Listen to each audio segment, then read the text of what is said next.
एक समय की बात है। सोनापुर नामक राज्य में एक राजा राज करता था। राजा अपने स्वभाव से बहुत ही विनम्र था। वहाँ की प्रजा अपने राजा से बहुत प्रेम करती थी और राजा भी अपनी प्रजा से बहुत प्रेम करता था। वह हमेशा अपनी प्रजा का हित देखता था। राजा को अपने राज्य की सजावट और अपने महल की सजावट बहुत पसंद थी। इसके साथ ही उन्हें अपनी सजावट भी बहुत पसंद थी। राजा के पास बहुत से जूते थे कि राजा हर दिन नए जूते पहनते थे।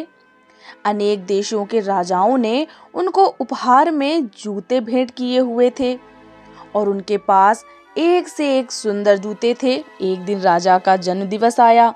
राजा के जन्मदिन का उत्सव मनाए जाने की खबर पूरे राज्य में दे दी गई और सभी को निमंत्रण दिया गया। राजा के लिए सभी लोग कुछ न कुछ भेंट में उपहार लाए थे। तभी वहां पर एक जादूगर व्यक्ति उनके लिए जूता लेकर आता है उपहार में और राजा को भेंट करता है। तब राजा उन जूतों को देखते हैं तो वह देखते ही उस व्यक्ति से कहते हैं कि यह जूते वाकई में बहुत सुंदर हैं। मेरे पास अनेक देशों के जूते हैं, लेकिन इतने सुंदर जूते मेरे पास आज तक किसी ने नहीं दिए। यह जूते हमेशा मैं अपने पास रखूंगा। और राजा उस व्यक्ति को धन्यवाद करते हैं। यह वाकई में बहुत खूबसूरत है।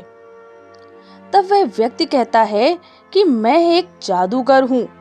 राजा, यह जूते साधारण नहीं हैं, यह जादुई जूते हैं और यह जूते की खास बात है कि यह जूते हमेशा अपने मालिक के पैरों में ही फिट होते हैं।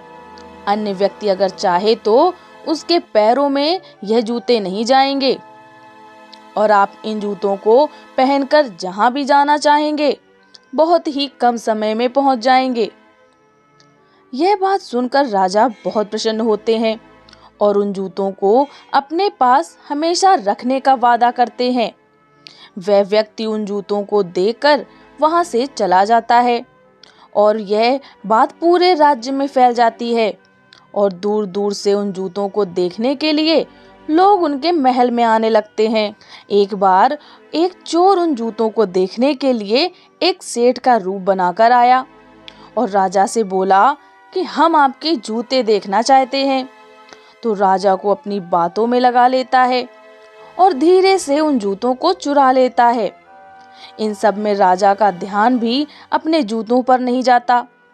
थोड़ी देर बाद जब राजा को अपने जूतों की याद आती है तो वह अपने सिपाही से कहते हैं कि हमारे जूते कहाँ हैं, उनको ढूंढा जाए और यहाँ पर जो भी उपस्थित है उसकी तलाशी ली जाए।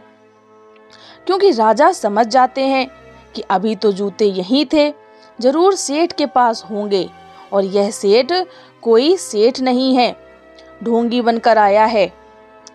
तलाशी लेने पर उस सेठ के पास जूते निकलते हैं तो वह सेठ कहता है कि यह जूते मेरे हैं, मैं इन्हें अपने लिए लाया था।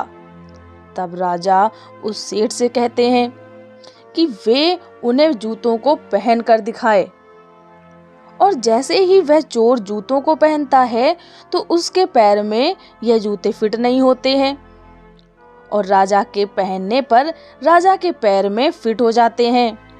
तब राजा उस चोर से कहते हैं कि यह जूते सिर्फ अपने मालिक के पैरों में फिट होते हैं, तुम कोई सेठ नहीं हो, तुम एक चोर हो। यह बात सुनकर चोर को अपनी गलती पर एहसास होता है और अपनी गलती की माफी मांगता है।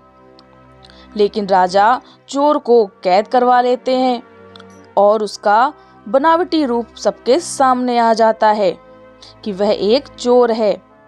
यह कहानी आपको कैसी लगी कमेंट सेक्शन में ज़रूर बताइएगा और लाइक शेयर सब्सक्राइब करना बिल्कुल मत भूलिएगा।